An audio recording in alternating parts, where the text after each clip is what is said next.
Good day, welcome back. This is the next video in my series on corresponding squares, and we are going to look at the composer today of the name Wilhelm Leick, a German composer from Berlin. Now, I could find very little information about him. We'll have a look at his Aves entry, which is sort of like a couple of lines, but he seems to be a fairly prolific composer of pawn endgames, which is of course what we love for corresponding squares. So really a sort of a journey of discovery, actually doing these sorts of things, right? So, I mean, I found he's got like one of his compositions is in Averbach's book, and then you go on the internet, I found a Russian video about exactly this composition, and you search the internet enough, you find a few other compositions floating around. But actually, he's pretty prominent. However, I couldn't find a picture. There's quite a question mark. If I find his picture later on, we will stick that in there.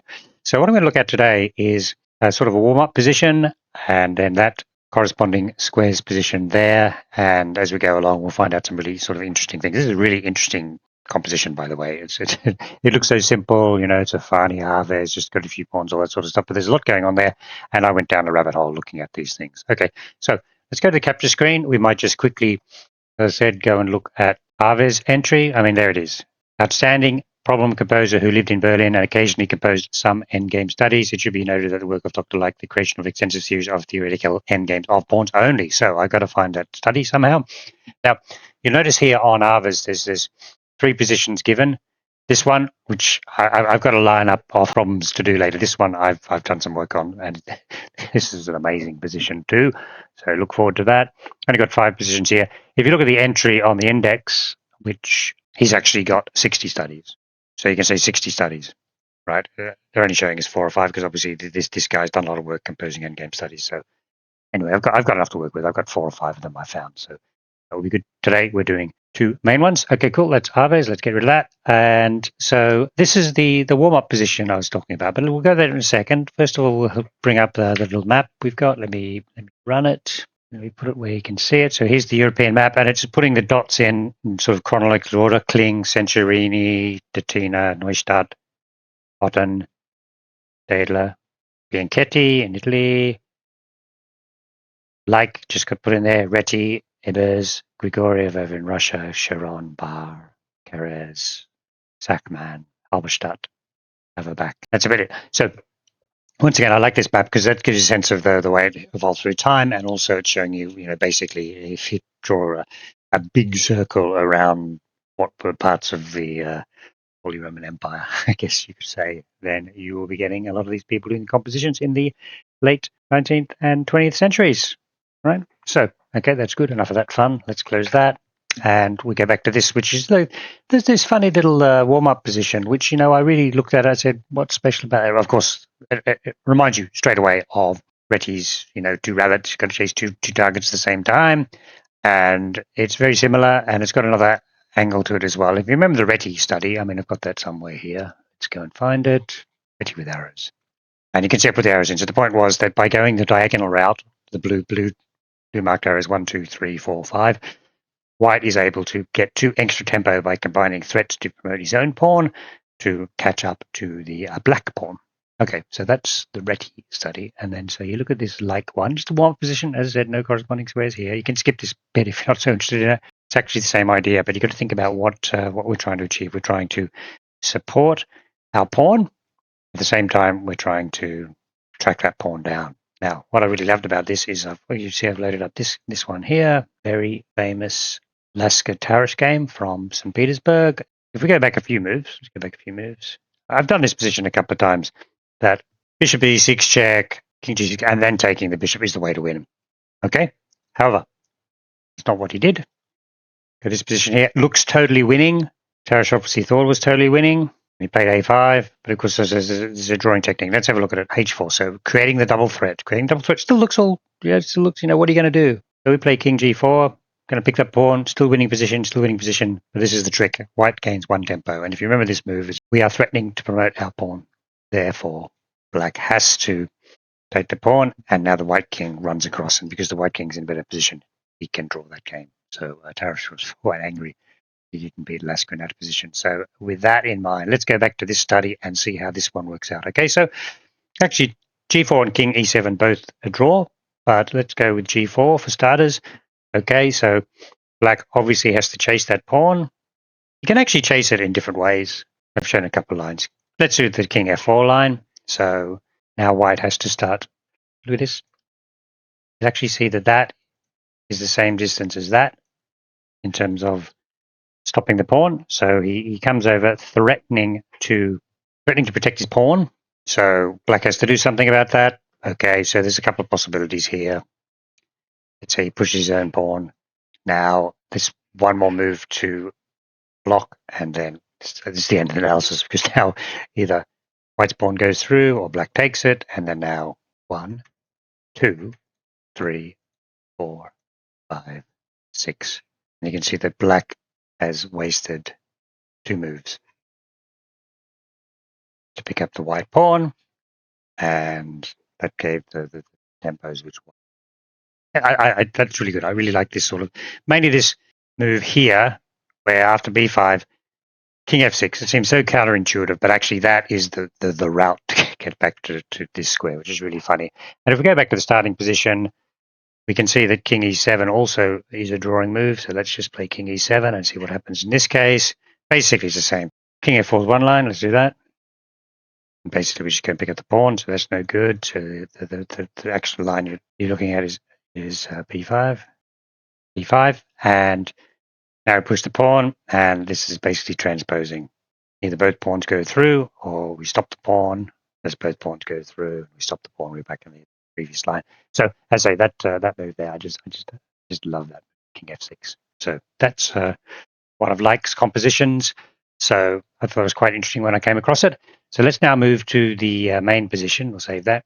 So we're going to look at this position now. Funnily enough, this is a win for white. It doesn't matter who to move.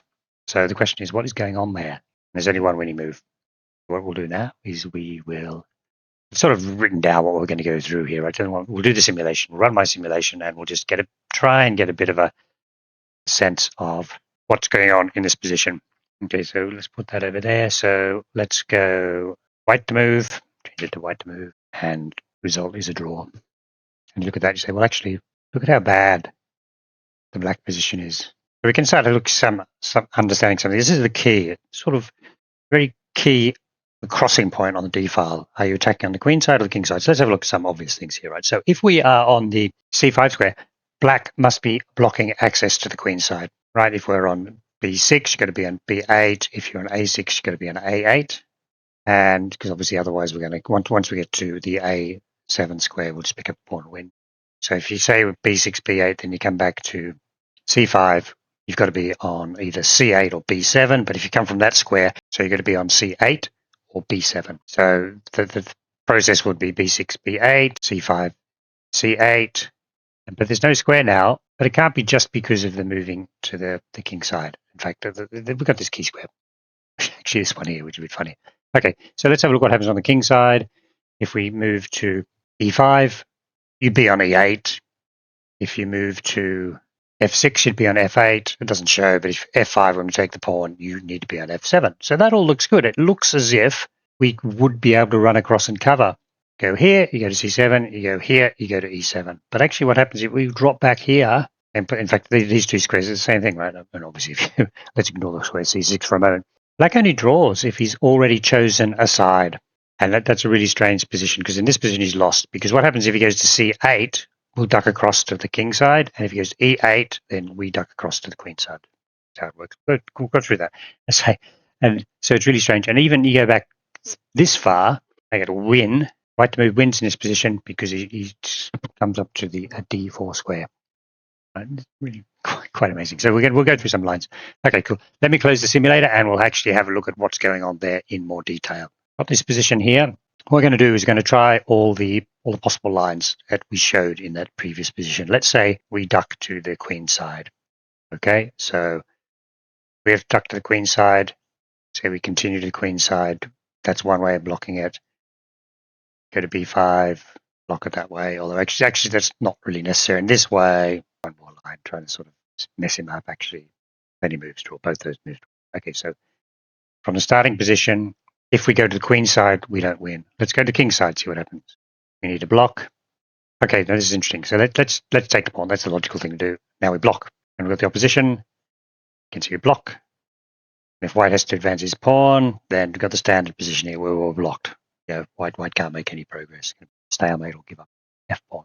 So there we go. We can see that if white goes to the king side or the queen side, then it's a draw.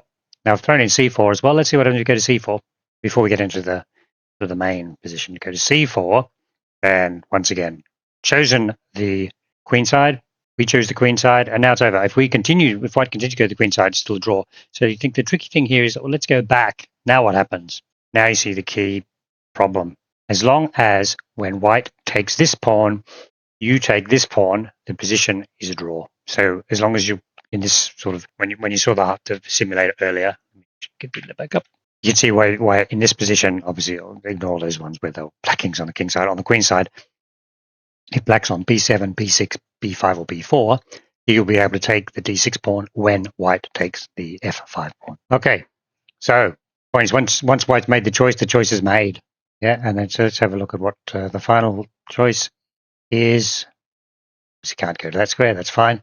So what happens now if we go to the winning move, which king d4? Obviously, what's really going on here is you look at these two squares here. They're like corresponding squares, right? And black would love to stay where he is. Black can't stay where he is. Black has to move. So now he's got two choices, and both those two choices lose. So he's in Zugzwang, right?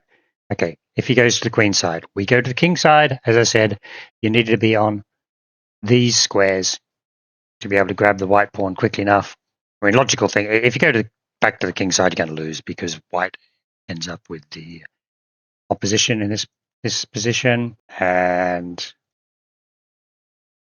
if you go to the queen side, you're too late. Come back and protect the pawn. Okay. So now we're getting to the meat of the matter. Okay, so back here. So we just saw what happens if you go to c8. What about e8? Okay, let's protect the king side instead. Okay. Now we go to the other side of the board.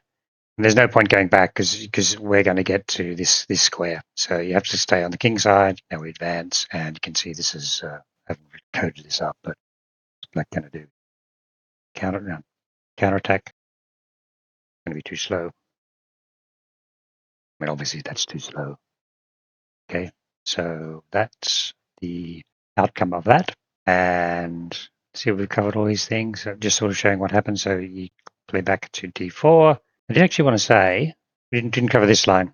Start, go here, black covers, and let's do the reversal. I didn't actually say what happens on the reversal this time. Let's have a look at the reversal.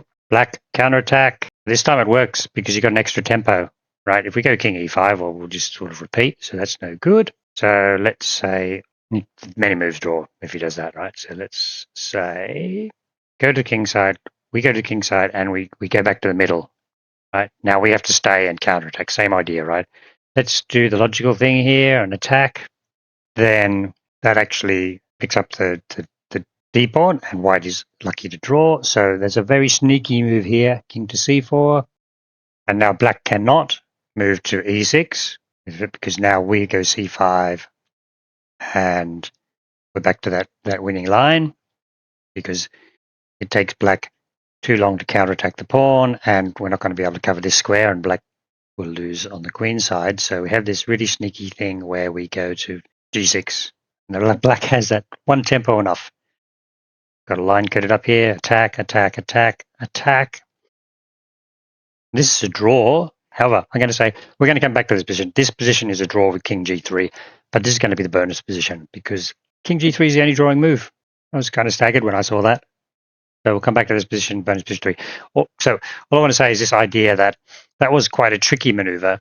King comes across with their king back threatening. Black has to be able to counterattack if required because he can't get back to cover the a7 square quick enough. White's trickiest move is king to c4. And I say king g6 and going for the counterattack is now the line. That's I think the way you think about this position is that black wants to cover white's moves to the queen side or the king side. By playing in the very first position, king to d4, black is forced to make a choice, and then white goes the other way, and white wins. Okay, now what I wanted to do quickly was go back to the simulator for a second. Go back to, you can see that this is not the way of looking at it. You can see that this is black to move, white wins. the position I'm showing. But then we go back to d3, it's no longer a win. Okay, I can imagine that, because here with basically these two squares are the same with access to that c5 and e5 square from that same square. They'll work, but there is corresponding squares later, and we will just have a look at this position. So black to move, it's a draw, because black has that extra tempo to get to where he needs to be. Basically, he's got, because white has to go 1-2 moves to get to these key squares. Black can use his 2 moves to get around, right? So that's why d3 is not close enough. Okay, so good. So now let's sort of, oh, actually, I'll just leave that up. Sorry about this, getting a bit messy today. So what we're going to do is just go move, win. Okay, so let's look at these. Our result draw, sorry. So we'll just map out the corresponding squares now. I think we've got A6, A8, and you've also got A5 and B5 matched to A7 and B7. So that's a set of sort of squares you'd be looking at. C5, black needs to be on C8. This is just that terrible losing position. C5, we need to be, E5, we need to be on E8. F6, you need to be on F8. F5, you need to be F7. G6, G8, H6, H8. So that's the corresponding squares we're looking at. So we'll just map them out now so that you close up that discussion of corresponding squares. So you've got the position here. And what I was saying was that let's call this, we'll start here actually. Square 1, square 2, square 3, square 4, square 5, square 6, square 7. You could also say that's like square 8, for instance. And then now, what's matching that? You can see that the problem, white's got 2 square 9s, black only has 1 square 9, so black cannot cover those corresponding squares. If he goes to 3, white goes to 4. Goes to 4, white 3. Okay, so that's how the corresponding squares mark out. And now you can see with the corresponding squares why this is a winning position for white. Very, very, very, very cute, this composition. And then you can see also why, if we go back to D3, which is the other square we're looking at, let's give that a number, then it depends whose move it is, because black can choose one of the sides before white gets a chance to choose the side. Right, okay, so that's really what I was saying, corresponding squares. Now what I'm going to do is I'm going to go into this bonus position I was talking about, and I found it pretty amazing. So that's why it's sort of the rabbit hole you go down when you look at these positions yourself. Obviously, I'm using it with engine assistance, but say, at least when you spot something, you say, why is that? And that helps you learn quite a bit. So let me just quickly move to that key position I was talking about right here. So this was this line. I might as well go through the whole line to get you there, right? So it was white moves to the king side, tries to trick black. If black went back, then we still get our winning chances, but black chooses the king side. And remember that little fake I said? There's like a corresponding squares match up there. And king e6 loses, but so you got to play king g6. And then now that's a continuation where we go for the d pawn, black goes for the f pawn. And this is where we got to. King g3, only drawing move. You just look at the counts here, and then it has 2 pawn moves.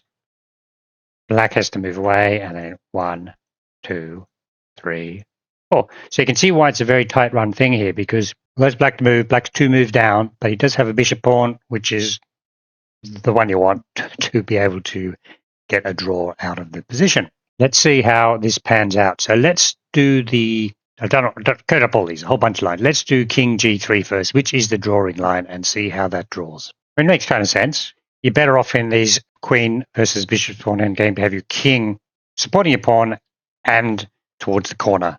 The drawing zone's bigger when your king is stuck in the middle, because white can often get one tempo forcing it back. But that's probably the whole premise here. Let's go down.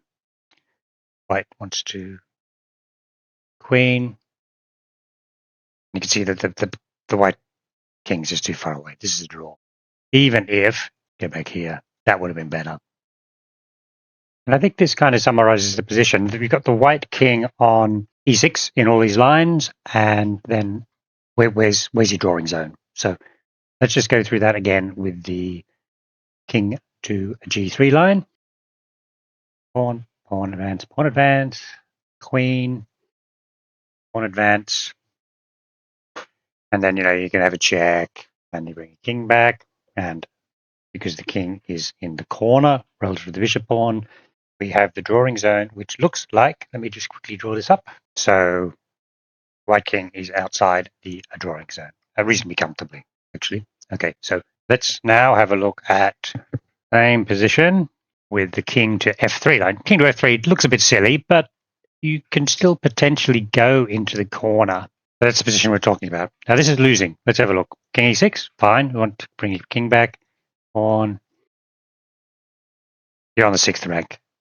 You just lost that one tempo, and then so now the queen can stop you when it's on the 6th rank.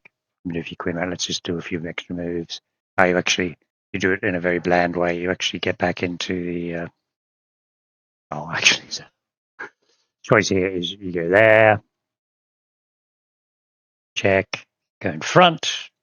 King comes in, do something, pin it, go back, and king g3. Now, if we go back to the why we win at the 6th rank position here, that, for instance, let's now do the drawing zone for the king on the wrong side. And it is much expanded. Should just do the bulk boundary this time. King's inside the winning zone, so therefore black loses. And then the last one we're going to look at is king to e3, which kind of looks okay, but as I say, it'll suffer from the same problem that the drawing zone is too large. There we go. White goes to e6, push pawns, push pawns, push pawns. And here we go. It's exactly the same. Just reiterate where that drawing zone is, and we can continue along the computer line. Okay, well, the computer actually drops the pawn. So the key here is we have been looking at this position right here, and king g3 is the only drawing move. It's a race, and you need the smaller drawing zone with your king on the corner side of your bishop pawn in the queen versus pawn endgame, which you get in the end. Okay, I found that very interesting that I sort of came across that slight sub variation. Let's just remember exactly how we got there. We made a mistake by dragging black to the king side. We ducked back to the center to try and hopefully go back to the starting position. Black correctly chooses, I'm going to stay on the king side, so if you do anything, I'm going to counterattack. And then white now does this tricky king to c4. Black can't take the e6 square in this case. Black's got to go counterattack. And then now we go attacking the black pawn, and that's we continue to that position which we got. Hope you enjoyed that. So look, I'm going to do a few more on Wilhelm Leick. He seems to have some really interesting compositions which take into account all of these other sort of corresponding squares concepts we've been seeing, from Reti and Grigoriev and all sorts of guys. So hope you enjoyed that, and thank you very much for watching.